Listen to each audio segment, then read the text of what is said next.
Aloha everyone, and welcome to the planet Grom, where I aim to show people the world around them with videos answering questions, telling stories, and seeing sights on motorcycles. And in this episode, we're talking about outgrowing motorcycles. Besides being a person who is quickly filling every minute of his life with motorcycles, I also run. It started out as a thing that I had to do for work, but eventually it became something that I like to do, and I've shown some folks how to train for 5Ks and more because it's something that a lot of people want to train for and accomplish. And my son decided that he wanted to get in on this as well. So I did what any sane person would do, and I downloaded an app that had a training program going from sitting on the couch to running a 5K. I would run with him and help motivate him through the hard parts because, having done the program myself, I knew that there would indeed be some hard parts. The app basically eases you into running, having you do something like jog for a minute and then walk for 2 minutes. Do this for 20 minutes total 3 times a week, and the next week you jog for a little longer. The run times get longer and the walk times get shorter until there are no more walk times and it's just you running. And I was right in that there were some hard parts, but my son rarely had issues with the runs themselves. It was more of an issue getting him up or out the door. Still, he persevered. He finished the program and he even ran a few 5Ks. I was super proud of his accomplishment, but I've been thinking about the psychology that went into the program itself because really, you're talking about leveling up and using the process of completing something before moving on as a motivator. It's all an exercise in rationalization. If you were told to run for 10 minutes straight but hadn't run at all, it might sound like an easy thing until you try to do it, and then you'll discover pretty quickly that it's actually kind of tough. But if you just got done running 3 times last week at 8 minutes a stretch, well, that's only 2 more minutes than what you already know you can do. And you have all of those weeks of doing these runs behind you, so the idea of running for 2 more minutes isn't bad. But in reality, you aren't running for 2 minutes, you're running for 10. Your brain just lopped off the original 8 because you knew that you could already do it. You can look back on your past run periods and see your progress, see how much better you're getting. And it always starts easy with low run periods, and you can kind of laugh it off because you don't realize that it's still building you up for the next size engine. Run. Crap. There goes the big twist that I was building up to. No, running is like motorcycles, and I want to address the concept of outgrowing your bike because I think there are some attitudes that, while perhaps not wrong, should be addressed and maybe altered a little bit to give a rider a greater chance of sticking around in the hobby, or at the very least not dying.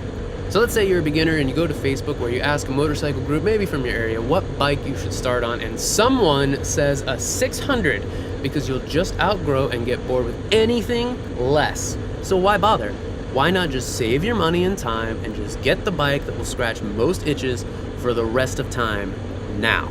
But I argue that there's a reason safety courses for beginners don't give the newcomers 600s. While you could learn on one, you're introducing a lot of risk with a machine that's far less forgiving than a low CC bike. And if you consider that a slower, safer, more forgiving bike was there all along, those extra risks, they start to seem pretty unnecessary. Not to mention the fact that buying bikes is, well, it's fun. Let's just admit it, okay? I know that there's a big forever bike kind of mentality out there, but it's a myth, and we all know it.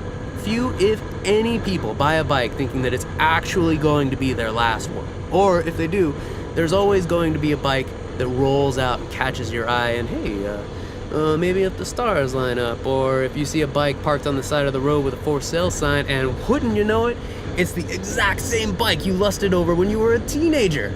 Some people try to convince themselves that the next bike will be their last bike, but for the most part, I would actually wager that it's a rationalization by sentimentality. You give yourself more slack to spend more money because it's just that, oh my God, it's just the last bike you're ever gonna get.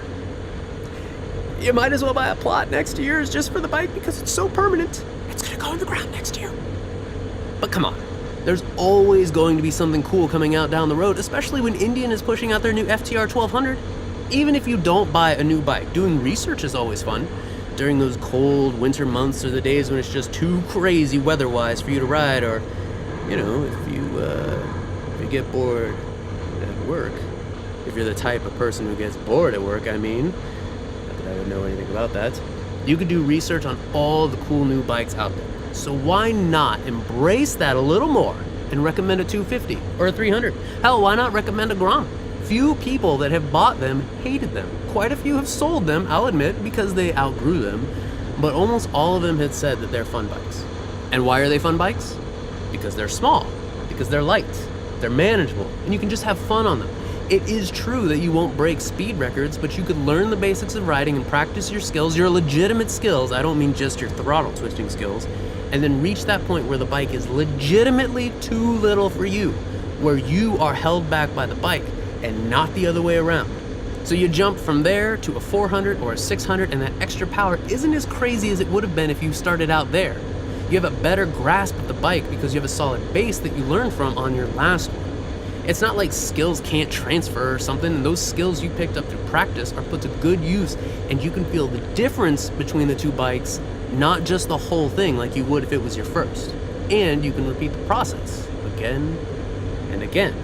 And instead of outgrowing it, it could easily be called leveling up, and you'll feel accomplished.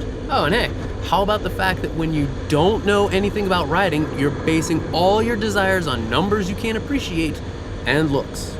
Be honest here, how many times have you been suckered in by pretty packaging only to be dissatisfied with the product, whatever the product is? Before I started riding, I was sure a vintage cafe racer was the only way to go. But after getting into motorcycling, I don't really want to deal with vintage issues. I love electric starters, and I would appreciate a more upright sitting position instead of having all of my weight resting on my wrists. I would have never thought about these things, and I would have learned the hard way, not to mention the expensive way, if I didn't start small and figure out those things that you can only learn through actions and experience. The best part is that while everyone knows there are sweet mid-powered bikes out there are also some good-looking low-powered bikes as well. Honda's new Rebel 300 is one that my daughter wants, but the Honda CB300R really nails that Neo Cafe look for me. Suzuki's TU250X makes a pretty classic-looking cafe if you're into the more vintage aesthetic. Then there's also Kawasaki's Ninja 300 or Versus 300 if you're more of the adventuring mindset. And then there's always the Grom. But I get it, there's still the money thing. Buy good, buy once, some old folks used to tell me. But it's not like if you buy a Grom or a 250, you just threw your money into a well. That money, or at least part of it, can be recouped by selling your low-powered bike to the next beginner behind you. Yes, you might not become whole again money-wise, and you might take a ding on the transaction, but the only time you will ever have a total loss is if you make it a total loss.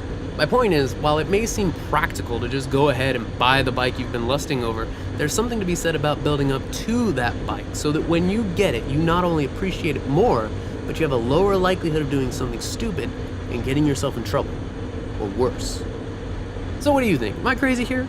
Let me know in the comments below, and if this made any sense and you dug it, I'd appreciate it if you subscribe and click the bell so you can keep up with new videos as they're released. That way you can be the cool kid who saw them first. And who doesn't want to be that cool kid? Until next time, friends, mahalo nui loa.